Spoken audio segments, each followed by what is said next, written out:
Fala pessoal, eu me chamo Felipe Wood, sou analista CNPI. No vídeo de hoje nós vamos falar sobre a Santos Brasil, tá? Um estudo um pouquinho mais detalhado, né? Como a gente não falou da empresa aqui, salvo engano, acho que eu nunca falei da empresa aqui no canal. É uma small cap aí do setor de terminais, né? De carga, né? Esses terminais aí de porto. Então ela tem três segmentos aí especiais, né? Que é a parte de logística, onde eles fazem a distribuição do que é armazenado nesses terminais, a parte de armazenamento propriamente dito nos contêineres.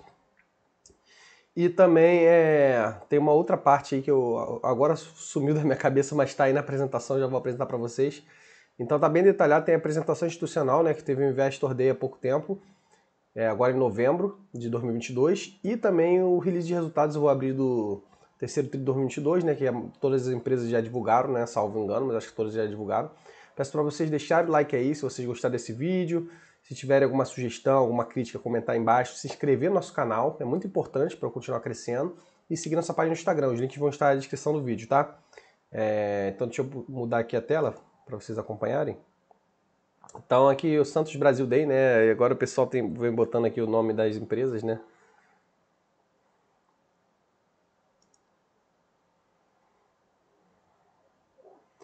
Então a Santos Brasil, ela abriu a capital, tá? Cadê?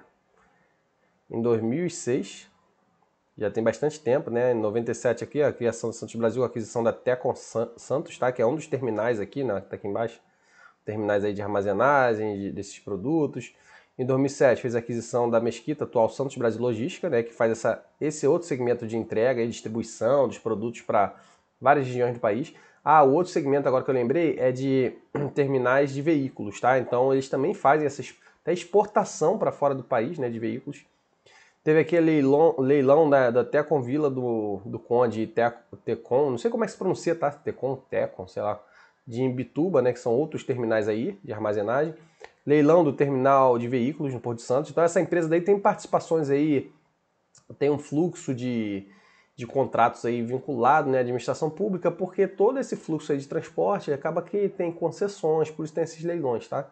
Até a Santos recebe o maior navio do Porto de Santos, né? O Santos, né, salvo engano, é o maior terminal aí de transporte, né, do país, né, de transporte aí através dos mares.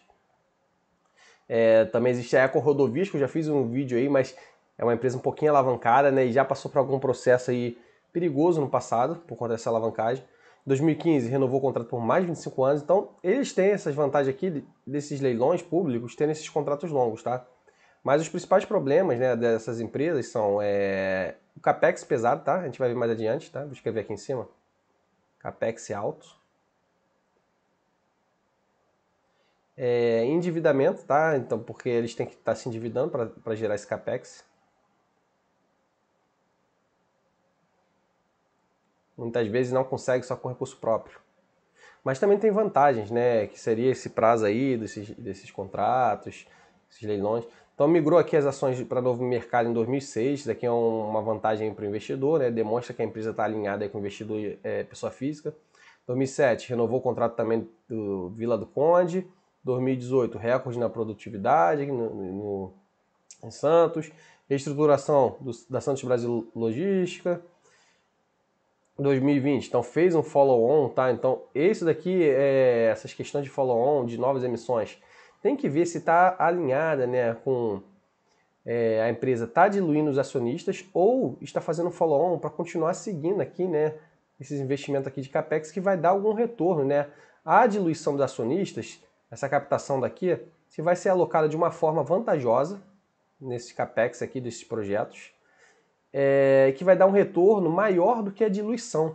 Porque por mais que você tenha pego o recurso aqui para alocar em projetos de CAPEX, né, que vão ter CAPEX alto, tem que ver se a alocação desses recursos, né, vão ter um retorno em percentual maior do que foi a diluição, né, porque você tinha uma participação maior. Então tem que observar porque essas empresas normalmente elas fazem essas emissões constantes para reduzir o endividamento e para continuar o capex. E aí acaba que fica num fluxo interminável, né? Se a gente fizer aqui um gráficozinho, né? Vamos supor que aqui a alavancagem, né, endividamento no eixo vertical.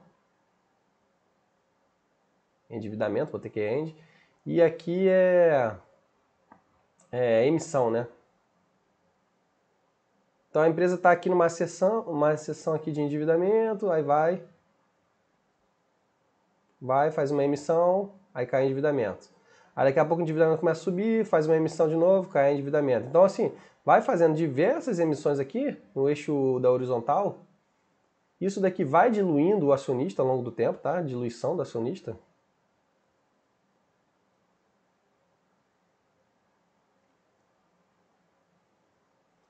E não necessariamente vai dar retorno, né, adequado, porque se a empresa fica nesse fluxo constante de emissão para reduzir o endividamento, tá? Não necessariamente vai ser vantajoso, né, em termos de retorno de geração de valor. Em 2021 aqui, teve leilão dos terminais de granéis líquidos, né, outra participação aí deles. Então esses granéis aqui, ó, de armazenagem, né? E agora estamos em 2022. Aqui o direcionamento estratégico, né, o que eles pretendem fazer. Então maximizar a geração de valor dos ativos portuários atuais e de logística integrada ao porto, né, por conta dessa questão da logística aí de entrega, explorar novas oportunidades no setor portuário brasileiro, né, que é muito regulado. Então os segmentos deles é esse segmento aqui de contêineres e cargas gerais, né? A gente vê aqui, ó, o gráfico. Logística integrada ao porto, então eles têm a facilidade aí de gerar sinergia por conta dessa armazenagem que eles já fazem. E os granéis líquidos aí que eles entraram agora recentemente, né?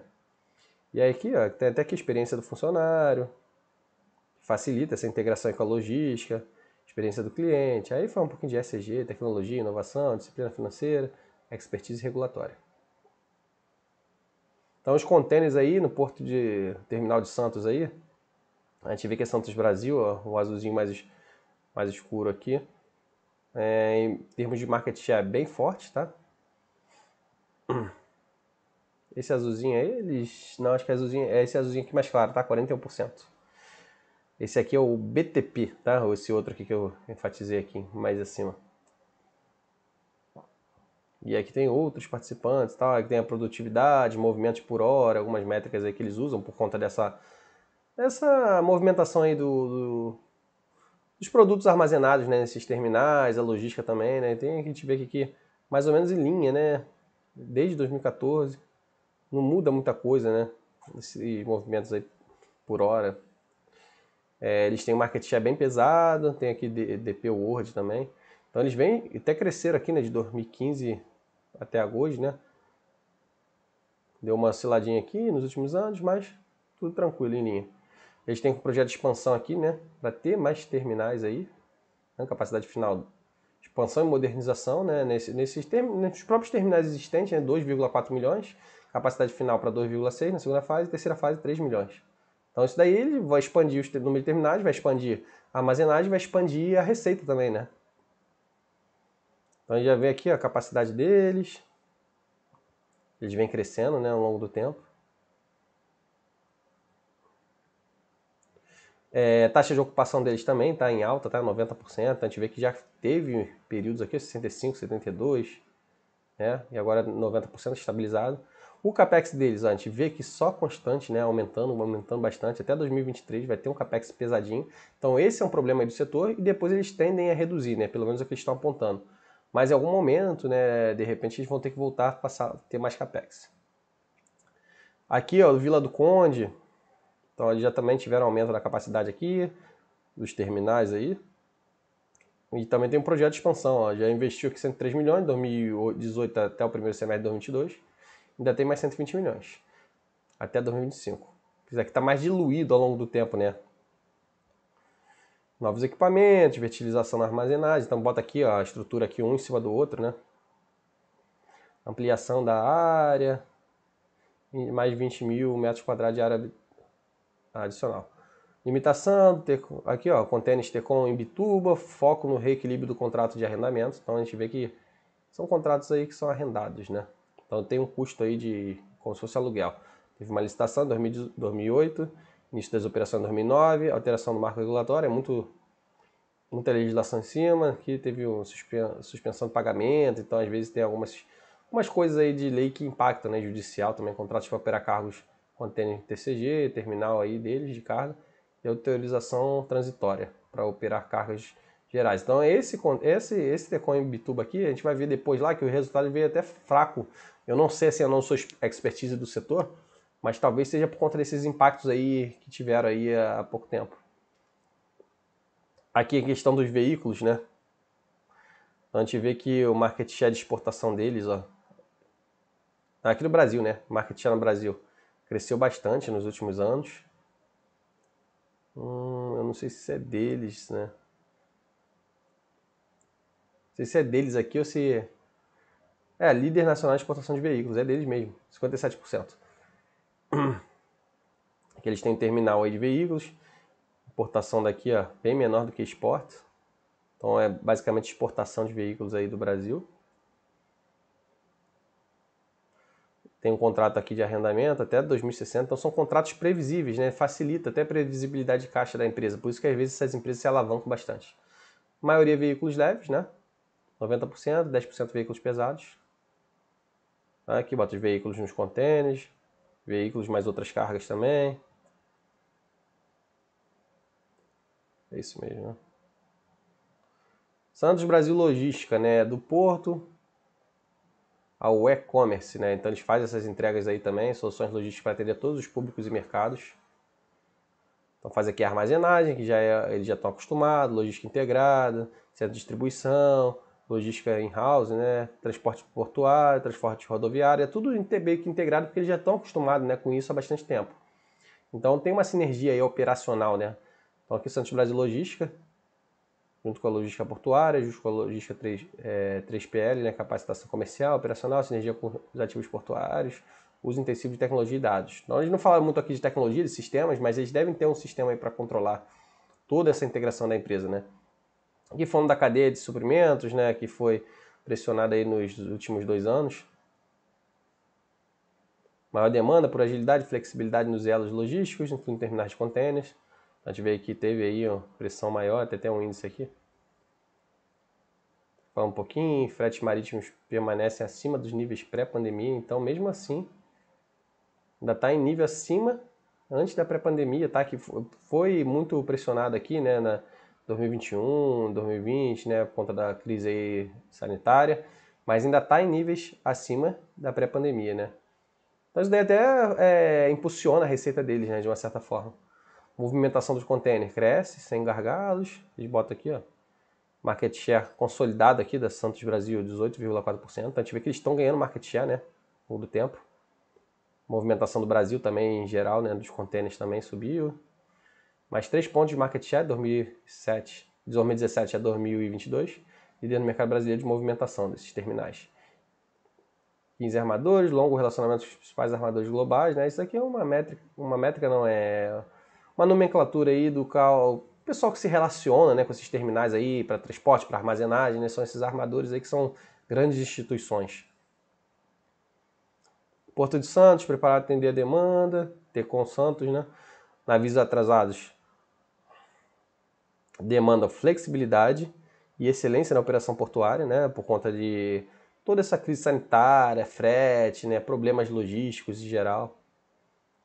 E aí tem algumas métricas aqui, o que está em relação aos competidores, né, BTP, DPW e a Tecon Santos, né, que é o principal terminal deles aí. A gente vê que eles estão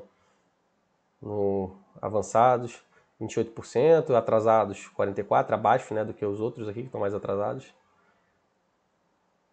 No prazo, né, 16%, on time, os outros 10%. Então a gente vê que eles estão mais eficientes que os demais, né. Aqui no caso do Tecon Santos, 41% de market share em relação aos outros aí. Então a gente vê que o principal terminal deles aí está muito bem, está andando muito bem. Estratégia comercial, oferecer serviços de alto valor agregado através de uma logística integrada. Então, centralidade no cliente, aprimorar a experiência de clientes e parceiros, tecnologia data-driven, integração com as áreas de pricing. Então, depois vamos ver se eles vão falar um pouquinho, né, de repasse de preço, inteligência de mercado, customer experience, excelência operacional, atendimento ágil, flexibilidade, simplicidade na prestação de serviços, diferenciais competitivos, maior assertividade na oferta de serviços, experiência mais customizada, maior índice de responsividade, maior oportunidade de cross-sell. Resultados alcançados, então mais 9 mil clientes, a gente viu que está crescendo o market share deles, né? Mais de 15 anos de relação com os 5 maiores clientes e NPS global mais 9 pontos do primeiro semestre de 2022 versus o primeiro semestre de 2021. Bem interessante, né? Nesse momento aí de dificuldades, o Santos Brasil está apresentando aí um crescimento interessante aí do ponto de vista de market share, de relacionamento com clientes. Aqui o braço de logística, né? Foco na consistência da melhoria contínua, exposição de mix de serviço com foco em qualidade, experiência do cliente, fortalecimento do nível de serviço e liderança, incorporação de novas ferramentas e processos, desenvolvimento perene de times de alta performance, entender, analisar e projetar em profundidade a dinâmica de clientes e mercado de atuação. Aí aqui acompanhar, né, retorno de cliente, efetividade de venda, experiência do cliente, né, entregar a melhor experiência de mercado via serviços customizados, executar plano de vendas. São termos mais aí de administração, né? Santos Brasil, impulsionar o crescimento, logística alfandegada, escalar a participação no mercado 3PL. Deixa eu até dar uma olhada aqui, né? Eu não sei exatamente o que significa essa sigla aqui, 3PL.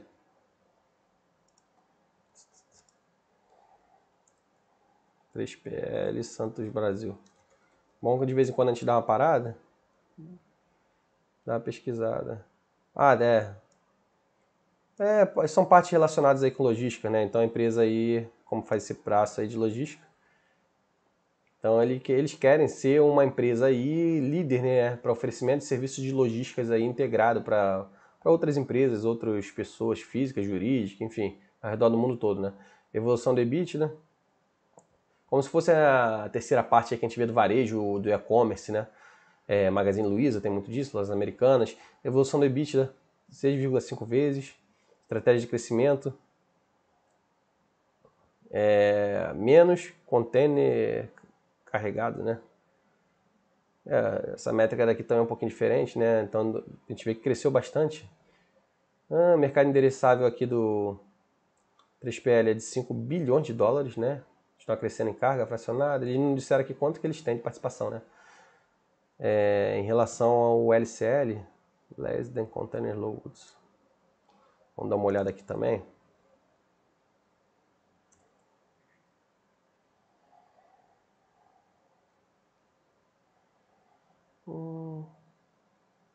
Consolidação de carga LCL.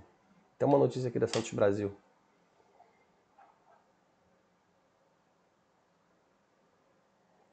Tá meio ruim aqui de carregar, né?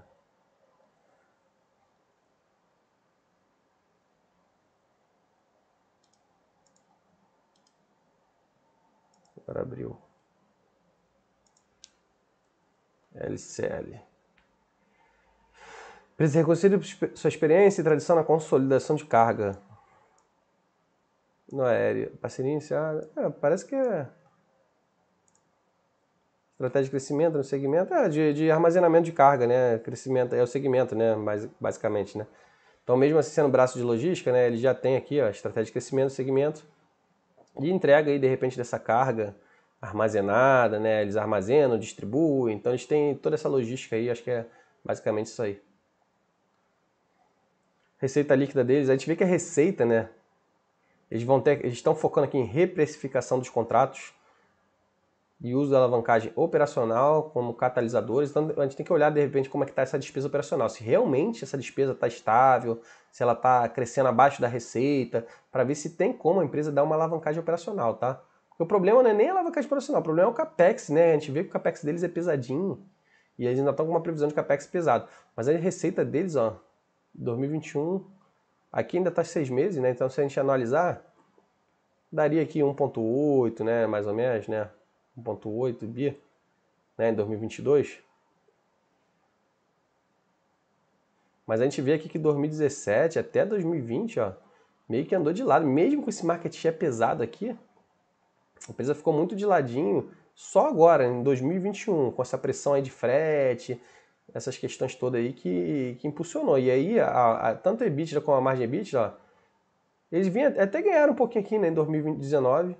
2018 também ganharam alguns pontinhos percentuais, tá? Isso é um fator de atenção, né? 0,6. Aqui em 2020 ficou estagnado, mas aqui foi um ano atípico. E aí depois de 2021, ó, margem EBITDA disparou, 2022 também continuou crescendo. Tava com resultados satisfatórios, né? Vinha crescendo já desde 2017, mas bem mais tímido. Agora que teve um crescimento bem mais forte.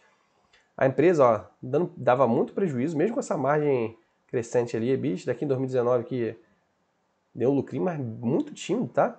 Uma margem muito ruim, mesmo com essa margem EBITDA alta aqui, né? Alta não, né? Razoável, né? De 20%, né? Alta, né? 20%. Aqui 2020, 2020 foi ativo. 2019, ó, 22%, 22, quase 23%. Uma margem líquida de 1,6% muito ruinzinha, tá? Então essa margem que a gente está vendo agora, 17,7%, 20,9%, margem líquida, é completamente desproporcional, tá? Então eu acho que não bate muito essa questão da alavancagem operacional, ou o endividamento deles aqui, né, devia estar pesando mais, tá? Porque a gente vai ver depois que o endividamento deles, a dívida, né, tá satisfatório, né? Então aqui principais iniciativas que eles estão tendo, né, pricing com área independente e autônoma, né? Então passar o preço aí, elevação do ticket médio que eles pretendem fazer, serviço de cais e armazenagem, análise de dados para tomar de decisão, segmentação de clientes, suporte de negociações comerciais. Parece que eles não fizeram isso até o presente momento, tá?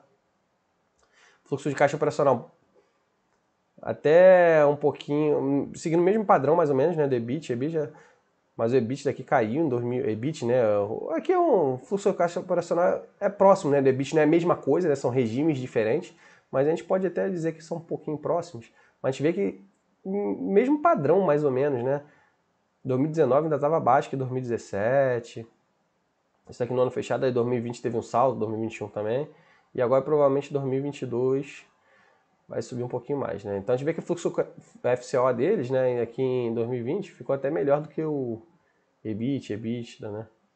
A dívida bruta deles, a gente vê aí que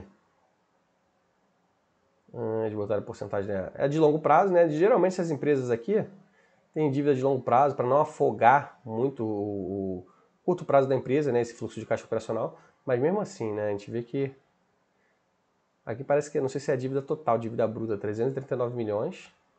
E a empresa com 6 meses gerou aqui, até estaria tranquilo, né, agora, né? Se a gente analisar aqui, ó, teria o FCO que cobriria essa dívida, né? E o EBITDA também, ó, 392, então já cobriria, até o EBITDA ficou maior, né, esses 6 meses. A alavancagem dele está negativa, está tranquilo, tá? Diferente da Eco Rodovias, que eu fiz o vídeo, tá? Que a alavancagem dele está bem altinha. Então ainda tem um dinheiro em caixa, né? Então eles vão fazer análise aí do custo, dos serviços, gestão matricial de custos e despesas, eficiência processual administrativa, comitê de investimentos. Então é tudo que realmente eles têm que fazer, né? Eles têm que ver esses custos e despesas aí, eficiência operacional administrativa para conseguir ter mais alavancagem operacional, comitê de investimento por conta da questão do CAPEX. Aqui, ó, emissão de 360 milhões em dívida, emissão de 790 milhões de follow-on, 90% em moeda local e duration de 9 anos. Então a gente vê que já está falando de emissão aqui de novo, né? Não sei se essa emissão está lá no início, 790 milhões. Deixa eu dar uma olhada aqui. Já passou bastante, né?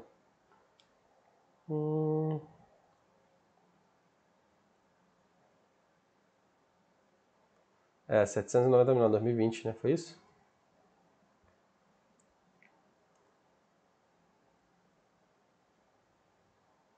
É isso aí mesmo. Então eles fizeram em 2020.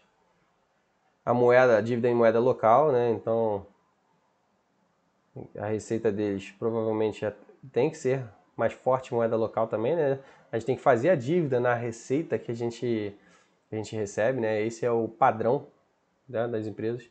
Alocação de capital com maximização de retorno. Então a empresa aí fez um capex um pouquinho menor, tá? Nos 6 meses de 2022 até o momento, mas não sei se vai passar aqui de 2021.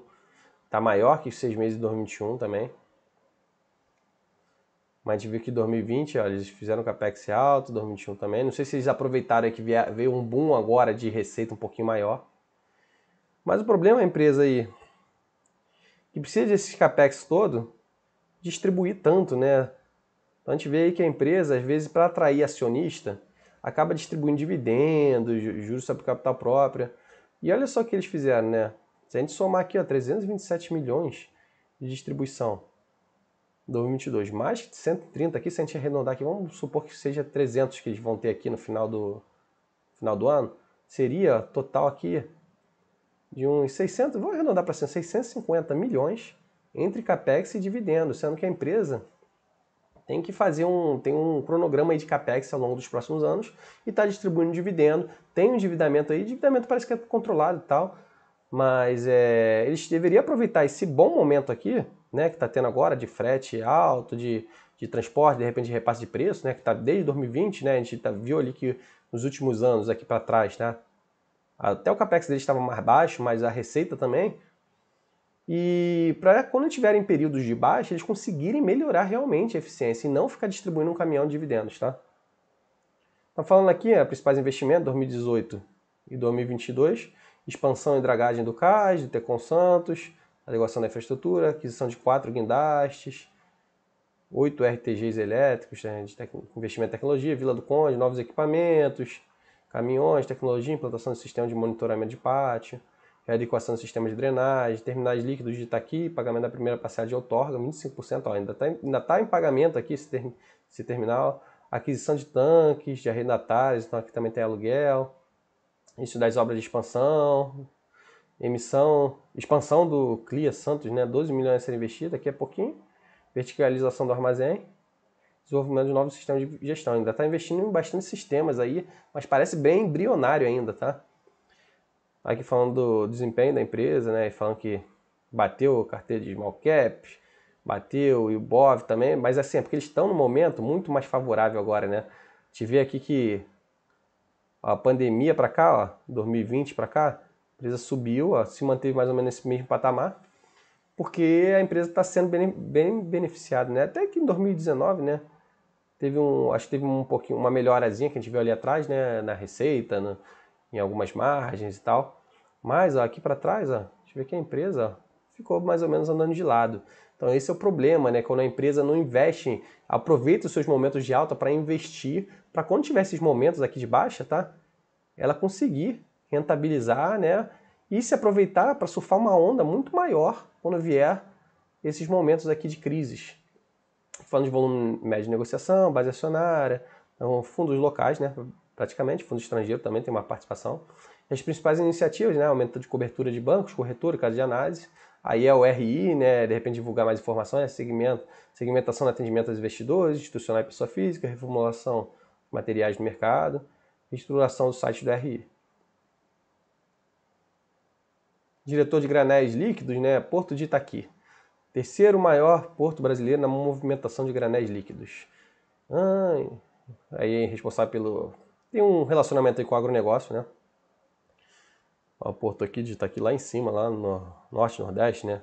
Tem ligação aqui com algumas ferrovias, ó, em operação, em construção, ferrovia transnordestina, estrada, região sem refinarias, proximidade com o Golfo do México, calado natural até 19 metros, acesso rodoviário, acesso ferroviário. Então eles têm aí uma oportunidade aí de ter maior movimentação através desse porto deles.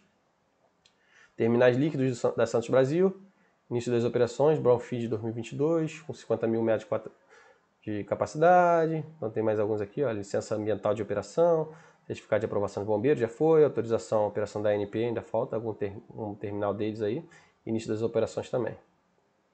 Estrutura 15 tanques, 6 posições para carregamento, 15 posições para carregamento ferroviário, rodoviário, produtos óleo diesel, gasolina, etanol, biodiesel. Então também são bastante influenciados aí por esse aumento aí no preço de combustíveis também.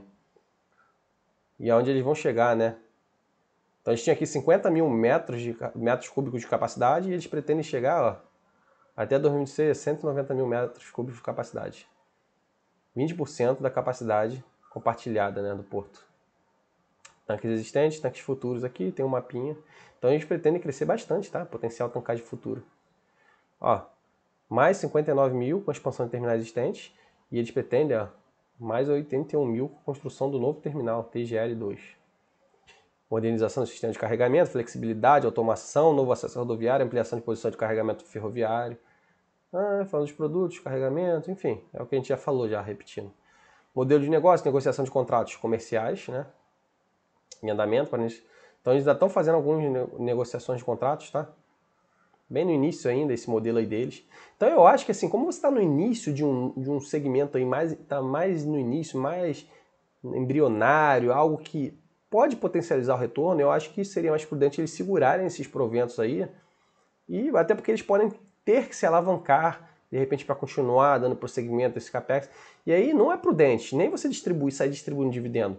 Uma empresa que ainda não está consolidada, ainda precisa de muito capex, talvez precisa de endividar, porque daqui a pouco vai ter que fazer, acabou de fazer uma emissão, né?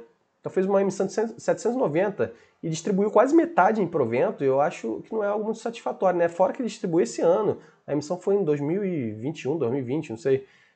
Teve distribuição dos outros anos. Parece que está distribuindo exatamente o que foi emitido, tá? Porque gerou de caixa também, mais ou menos, o que teve de provento, mas eu acho que é uma empresa que tem projetos aí para investir, não é muito prudente essa distribuição. Parece que é mais para atrair, né, investidores. Então, como é que funciona? A importação, cabotagem, né, navio-tanque. Aí tem um dutozinho que vai lá no tanque da Santos Brasil, o outro duto que vai para a expedição rodoviária ou expedição ferroviária, né? Modelo de contrato, né? 80%, 90% fixo, armazenagem mensal, primeiro dia, 10% ou de 10% a 20% variável, né? E depende aí da operação do navio, transferência, do qual é o produto, qual é o líquido. E a receita líquida aí que eles pretendem ter, pós 2026, já 160 milhões. De 120 a 160. Uma margem EBITDA bem alta, né? 60, 70. Mas daqui só nessa parte aqui, né? De modelo aí de tanque, né?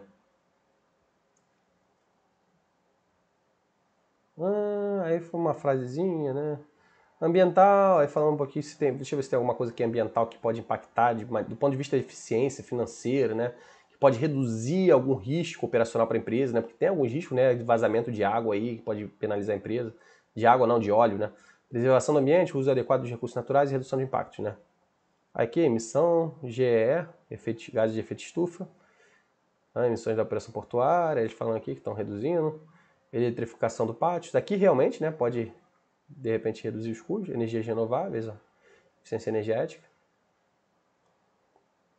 até 2024.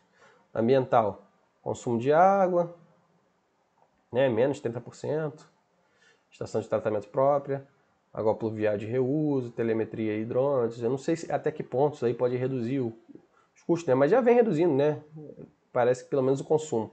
Geração de resíduos, menos 50%, também caiu bastante. Biodigestor, chega de plástico, coleta seletiva. Esse aqui talvez eu acho que não tem impacto tão grande, né? Social, aí fala um pouquinho de alguns projetos incentivados, né? 27, 9 mil pessoas, mais de 3 milhões investidos, turmas graduadas, enfim, 0 acidentes, diversidade, inclusão, governança, né? Aí eles estão aqui, ó, listado no novo mercado desde 2016, Conselho de Administração independente, 2 mulheres na liderança, Conselho Fiscal permanente, Comitê de Auditoria independente, uma ação e um voto. Terceira melhor empresa do setor de transporte logístico e serviços logísticos, melhor empresa de infraestrutura, alguns prêmios que eles ganharam, né? Destaque em 8 categorias, investidor institucional, Great Place, enfim. Programa de compliance,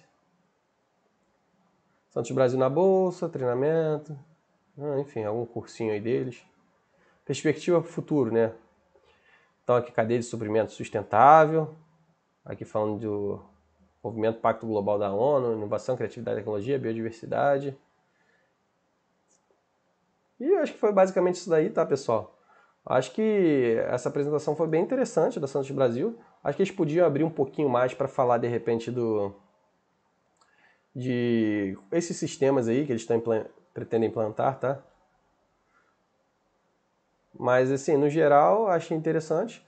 Só eu acho que é uma empresa que ainda ela tem um valor de mercado, né? Deixa eu ver aqui que eu separei.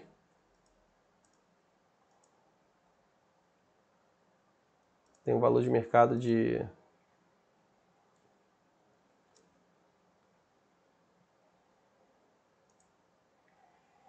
6 bi, né? 6 bi. A cotação meio que andou de lado aí nos últimos anos, aumentou em 2019, realmente, pré-pandemia, né? Teve um movimento um pouquinho melhor, mas depois caiu por conta da pandemia. Em 2021 estava um pouquinho melhor, agora com o Selic caindo, tá, tudo caindo na bolsa. Mas o valor de mercado de 6 bi, ela já teve um valor de mercado um pouquinho mais alto, né? Na faixa aí de 8 bi, mais ou menos. E não tem dado muito retorno, né? Parece para o acionista, mas tem alguns projetos interessantes, mas tem que controlar aí Deixa eu ver aqui se eu consigo ver os números crus da empresa.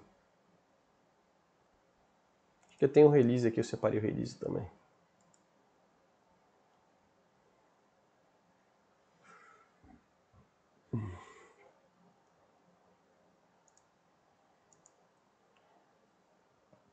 Apresentação de resultados de terceiro TRI de 2022. Vou voltar aqui para a tela. Vou passar aqui rapidinho, né? Só para...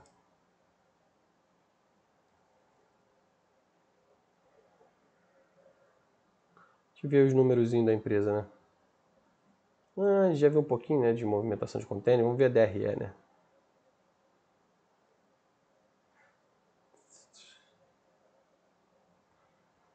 Então a empresa aí dando por trimestre aí um EBITDA, né, de 200 milhões, né? Vamos dar 200 milhões, mais 200 aqui, 400, 600, 800 milhões por ano, né? Anualizando aí. Um valor de mercado de... que eu vi? Valor de mercado de 6 bi? Estaria razoável. Só que o problema é que no passado ela não gerava isso tudo, né? A gente vê aqui que... a gente olhar aqui para trás, aqui ainda estava alto, né? Margem EBITDA alta. Estava bem inferior, né? Até o lucrinho é bem baixinho aqui, a terceiro tri. Por ano, né? Eles até hoje está dando um lucro razoável, né? Se a gente arredondar aí vai dar uns 400 milhões por ano também. Mas o problema é a gente saber essa previsibilidade aí futura. Eles até têm, né? Terceiro tri teve um crescimento aqui no volume de negócio. Ticket médio superior, mas em função aí de dono de carga, as armadores. Novo recorde de EBITDA, maior geração de caixa operacional e crescimento do lucro líquido. Dá uma olhada aqui. Ó, o capex dele já passou, né, um pouquinho, né, 2021, 241 milhões.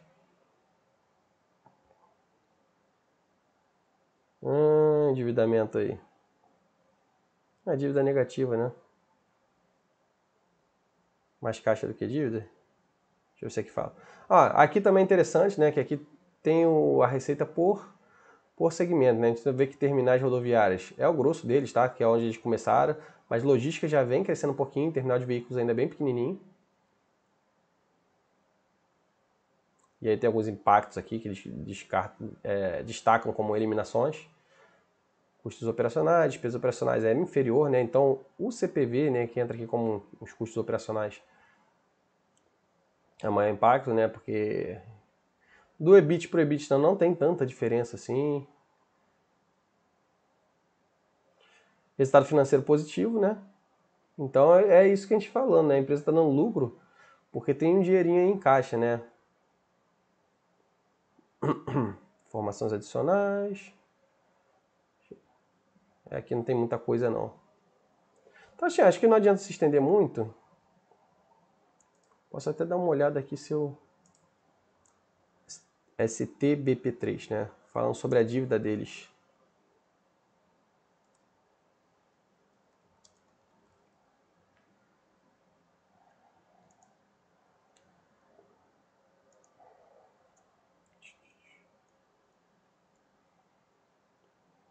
Deixa eu ver quanto de caixa que eles estão. Estão com caixa de 756 milhões e uma dívida de 328. Por enquanto tá saudável, tá? Mas como é que estava lá no passado? Ó? Lá em 2016 estava com uma caixa de 193, dívida de 230. Eles sempre estão rodando com caixa mais ou menos próximo da dívida, né? Então não é esse o grande problema, né? Em 2015, lá para trás, estava meio mais pesado, né? 100 milhões, 200, aqui em 2011, 410 10 milhões de dívida. Então, assim, o histórico dele, desde lá 2017, 2007, quando abriu a capital em 2006, né? Desde 2007 até mais ou menos de 2015, né? Eles ficaram rodando com uma dívida meio chatinha, tá? Agora que eles começaram a dar uma rodada um pouquinho melhor, né? De 2017 em diante. Mas é um fator a se observar por conta desse capex recorrente, né? Então, ver se a empresa está distribuindo aí, não está distribuindo à toa, né? Então a gente vê que eles... Agora que eles começaram a ter um capex um pouquinho maior, né? Lá no passado eles fizeram também, né? Tiveram, e aí se alavancaram exatamente para fazer esse capex. Então, assim, eu acho que basicamente é isso aí, tá, pessoal? É o que eu tinha para falar sobre a Santos Brasil. É uma empresa interessante, está sendo negociada aí a múltiplos interessantes, né? Tendo visto os projetos deles. Está com ainda uma alavancagem bem tranquila, gerando um pouquinho de caixa. Mas o fator de atenção é se ela não poderia estar gerando esse caixa, segurando esse caixa, ou essa geração de caixa, ao invés de distribuir dividendos, para alocar nesses projetos, porque quando tiver uma baixa na demanda ou no ticket médio deles, né, por conta da normalização da cadeia de suprimentos, dos fretes marítimos, os combustíveis, eles conseguirem melhorar a sua eficiência para surfar uma onda maior, né? Quando tiver alguma crise ou algum impacto aí de reajuste de preços, né? Então acho que é basicamente isso daí. Espero que eu possa ter contribuído de alguma forma, tá? Forte abraço. Peço para vocês deixarem o like aí, se inscrever no nosso canal, seguir nossa página no Instagram e deixar algum comentário aqui embaixo se tiver alguma coisa para contribuir, tá? Alguma crítica também, alguma sugestão. Valeu, abraço.